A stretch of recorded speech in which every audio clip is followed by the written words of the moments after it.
Hello and welcome to Pioneer Corner, your semi-regular podcast pertaining to all things athletics at the Prairie State College. I'm your host, Chris Kukta, and today our guest is head men's tennis coach Donn Gobbie. Coach Gobbie enters his first year here at the helm of PSC's program. He has been a head coach at two four-year institutions prior to coming to Prairie State, and we are happy to have him here. Coach, thank you for joining us here today. Thank you. Good to be here. Coach Gobbie, could you provide us a little bit of your background? Obviously, you're well-traveled. You've been around collegiate tennis and the game of tennis for a number of years and in a lot of different capacities. Well, I like to think I've done quite a few things in tennis. With teaching in the local park departments. I've coached at high schools. I started coaching college tennis, I think, in 1999. Valparaiso University, a friend of mine, Jim Doherty, was the head coach there, and he was looking for someone to take over the women's program. So I coached for 2 years at Valparaiso University, and then that opened the door. I was able to land the head men's and women's tennis coach position at St. Joseph's College in 2001, and I was there for 5 years, I believe, and I left there in 2005 to start and ultimately finish my PhD program, but in the interim, a few years later, Purdue Calumet, as it was called at the time, was starting tennis, and I was hired as the men's coach there, where I coached for, I think, 5 years. And eventually came back to St. Joseph's College, and I coached the last season the school was in existence, the 2016-2017 season at St. Joseph's College. So I've been at 3 different colleges and some high schools along the way as well. Mm-hmm.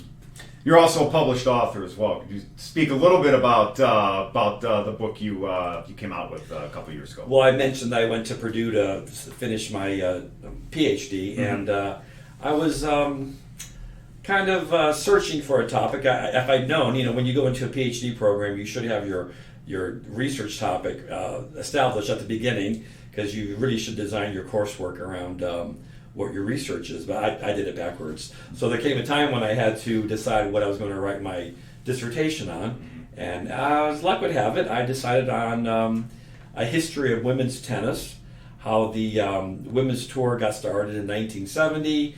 That's the year those were the years when prize money was really starting to come to the game, but because men controlled the game, they were squeezing out the women in terms of prize money.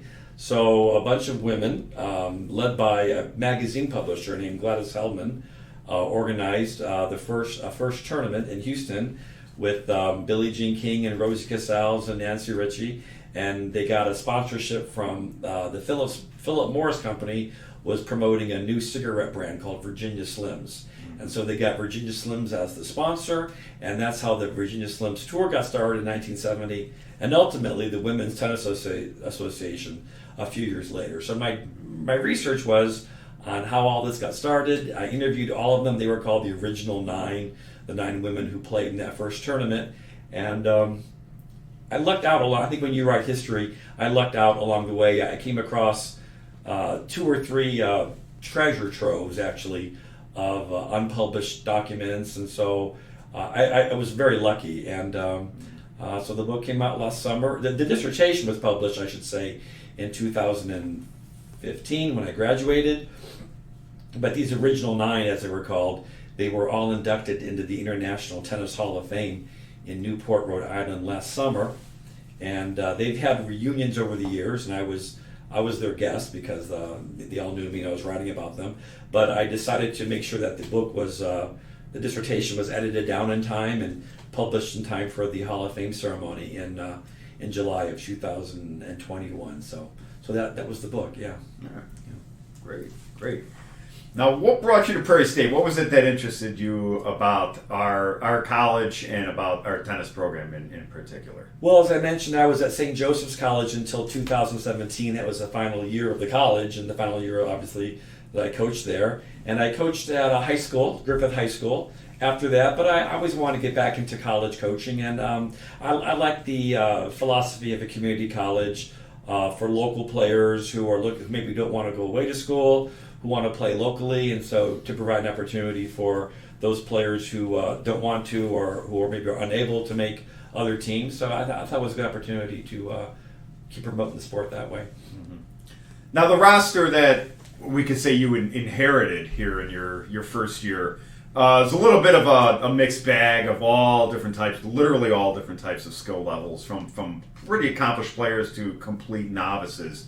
What's the biggest challenge that you've seen so far, and just in working? Well, it's very challenging because our number one player, Albanov, I haven't seen the other conference schools, but he's going to be very competitive with anybody he plays against. Mm-hmm. So we're going from a very I think accomplished player in terms of his strokes and his playing ability, down to our 8th, 9th, and 10th players. A lot of them are beginners. So there's a huge variety of levels, and so it's challenging running a practice that way because I want to make sure everybody is learning, and yet the more we have I'd say more advanced players to keep them interested. So luckily, thankfully, I have an assistant coach, and so now we can split that up. But it's very difficult. I think it's very challenging, I should say, on any team when you have that much of a wide of a spectrum, whatever, in ability level to run a practice. But we're making it work.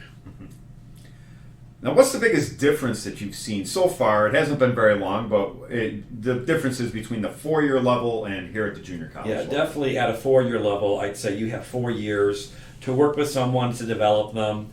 But at the 2-year, like I said, it's new for me, but my initial reaction is it's a constant recruiting of players because they're only here for 2 years. You only got 2 years to work with them, to develop them. Of course, unless you bring in already accomplished players. But in terms of developing players, and tennis is it's a technical game, so it does take it takes a while, to learn, the stroke production, stuff like that. So the quicker turnover at the 2-year school is definitely different. It's definitely more challenging than it would be at a 4-year school for sure. Now, having an opportunity to evaluate the group that you do have, what are some of your short-term goals for this season coming up? Maybe just even the next few weeks. Well, this is my first season, and as I mentioned, we have the bulk of the team right now is working on fundamentals, and so I'd like to just see us hold our own, in conference matches. I know this team has won its conference title every year since 2013, mm-hmm. I believe. Correct. So I can't promise that'll happen this year. It'd be nice, but it'd be nice for us to be competitive in the conference, and see if we can pull off some wins and just, But the most important thing to me, it's nice to win, but I want to make sure that they represent the school, with good sportsmanship, that when they're on the court and they're wearing a uniform, that they're a symbol, they're a representation of the college. So I want to make sure that they that they're good sports. Tennis is one of the few sports where you call your own lines.